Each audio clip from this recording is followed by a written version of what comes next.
your eyes closed. Just sit still. Keep your eyes closed and just sit still. Unmoving.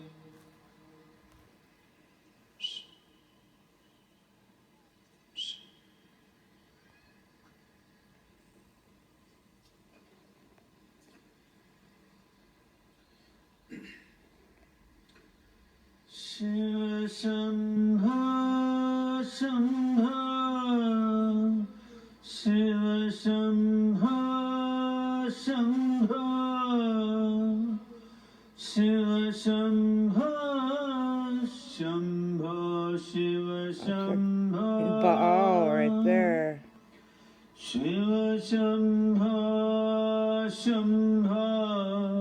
Or is it something else? Shiva Shambho, Shambho, Shiva Shambho, Shambho, Shiva Shambho, Shiva Shambho, Shambho, Shiva Shambho, Shambho. Shiva Shambho, Shambho, Shiva Shambho, Shiva Shambho, Shambho, Shiva Shambho, Shambho, Shiva Shambho, Shambho, Shiva Shambho, Shiva Shambho, Shambho, Shiva Shambho, Shambho, Shiva Shambho, Shambho, Shiva Shambho, Shiva Shambho, Shambho, Shiva Shambho, Shambho, Shiva Shambho, Shambho, Shiva Shambho, Shiva Shambho, Shambho, Shiva Shambho, Shambho, Shiva Shambho, Shambho, Shiva Shambho, Shiva Shambho, Shambho, Shiva Shambho, Shambho, Shiva Shambho, Shambho, Shiva Shambho, Shiva Shambho, Shambho, Shiva Shambho, Shambho, Shiva Shambho, Shambho, Shiva Shambho, Shiva Shambho, Shambho, Shiva Shambho, Shambho, Shiva Shambho, Shambho, Shiva Shambho.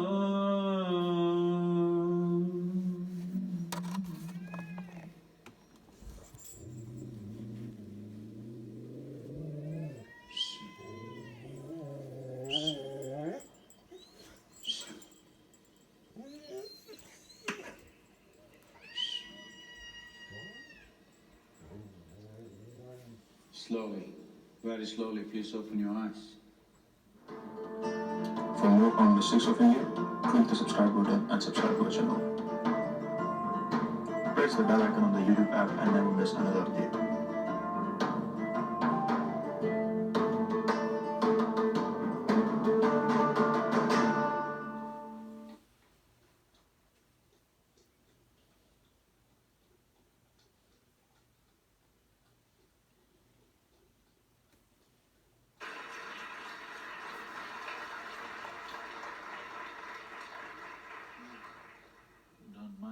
if I cross my legs. No, please.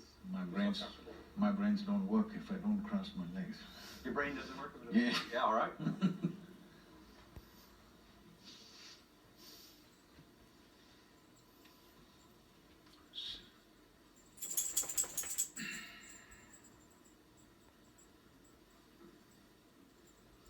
Thank you so much for joining us today, Sadhguru. I think the audience is very interested in what you have to say. I guess to start, they define inclusive consciousness. I'd love to hear your thoughts on. They did not define it. They did not. Okay. Well, I was just going to ask you what's missing. So you can start. With all due respect, they spoke about intent, right intent. Mm-hmm. They spoke about right kind of thoughts, emotions, attitudes, and to some extent actions. There is no consciousness in this. If we are understanding that the way we think, feel and act is our consciousness, no. It is like we are mistaking a plant. We are mistaking the flower for the soil. We are mistaking expressions for the source. This is something that's happening everywhere, not just here. People think by changing attitudes their consciousness will change. No. By changing attitudes, certain actions will change. Yes, positive, beneficial, but it is not truly transformative. Change will happen, transformation will not happen. If I have to define a distinction between change and transformation, change means the residue of the past will still remain. A transformation means nothing of the past will remain, which is what is needed today if you want to create a new world, if you want a new generation to have a fresh life. It's been expressed in so many ways. Being in this part of the world, what they're familiar with generally, someone said, leave the dead to the dead. It's very significant. Is that DNA code? This is not coming out of recklessness. This is not coming out of unconcern. But this is coming with the concern that you must be a fresh life. You can learn many things from the past about how to conduct yourself, but there is nothing to learn from the past about how to be. Because you are a complete life by yourself. You don't have to learn how to be a life from the past. Maybe you have to learn how to be a good engineer. Maybe you have to learn how to be something else in the society from the past. But you don't have to learn how to be a life from the past, because past has nothing to do with this. This is a fresh life and this is a complete life. Consciousness is that dimension, which is the very source of who we are. Our intentions, our actions, our thoughts and our attitudes are a consequence of that. Or in other words, we are trying to fix the consequence without fixing the source. Now all these distinctions of variety of things that they said, gender discriminations, racial discriminations, every kind, okay? Somebody is a Hindu, somebody is a Muslim, somebody is a Googleite, becomes a religion after some time, believe me. Second generation, they will become a religion by themselves. Yes. I'm saying, you see a football match going on. It's like a religion, two different clubs. They're willing to fight and kill each other. Just a game. So, where does this come from? See, the nature of being human is this. If you give me 2 minutes. See, there are 4 dimensions of our mind. In modern societies, the nature of our education has constipated our mind in such a way because We are just largely using just one dimension, which we call as the intellect.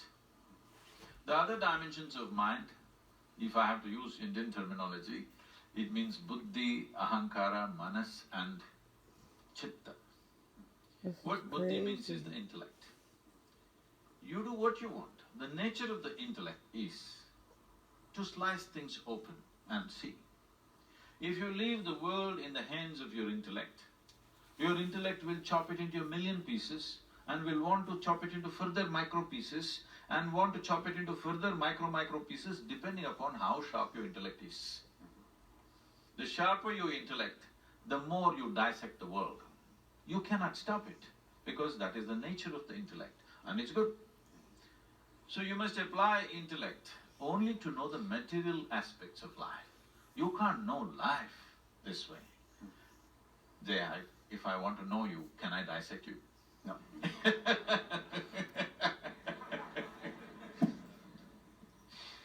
So, but if I want to know, if a doctor wants to know some aspect of you materially, what's wrong with you, he will take a biopsy and in a way, he opens it up and looks at it.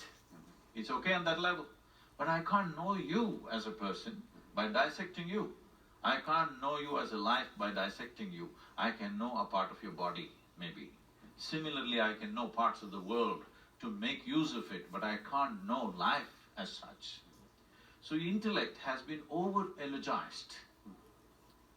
In the last 100, 150 years, this is a European impact on the rest of the world, where we think our thought is supreme. Someone went to the extent of saying, I think so I exist or whatever. I want to ask all of you a simple question. Tell me, is it because we exist we may think? Or is it because we think we exist? Which way is it? Hello? Because we exist we may think. Because people are in such a state of mental diarrhea all the time, non-stop it's going on, they think it's more of an existence than existence. But my head is all the time empty unless I want to think about something. So I know thought is not necessary, I can just live here without the thought. When I want I will think, otherwise I'll keep quiet. Just like my hand, if I want I use it, otherwise I keep it here. Similarly, you must be able to do this with your mind. Just because you lost control over your mind and you think it's everything because it's entering into every aspect of your life where it has no business. Thought has been over-eulogized by people. And the very nature of the thought is such that if you think, it must be logical. It cannot be any other way. Well, what somebody is thinking may look illogical to you, but they have found their own logic. The most extreme person that you have met, within himself or herself, they have their own logic, isn't it so? They are not speaking illogically as far as they are concerned. They have found their own kind of logic. Logic means it needs two. Logic means it needs division. Now, with logically you're trying to arrive at inclusive consciousness, it's not going to happen. Because you're using a knife to stitch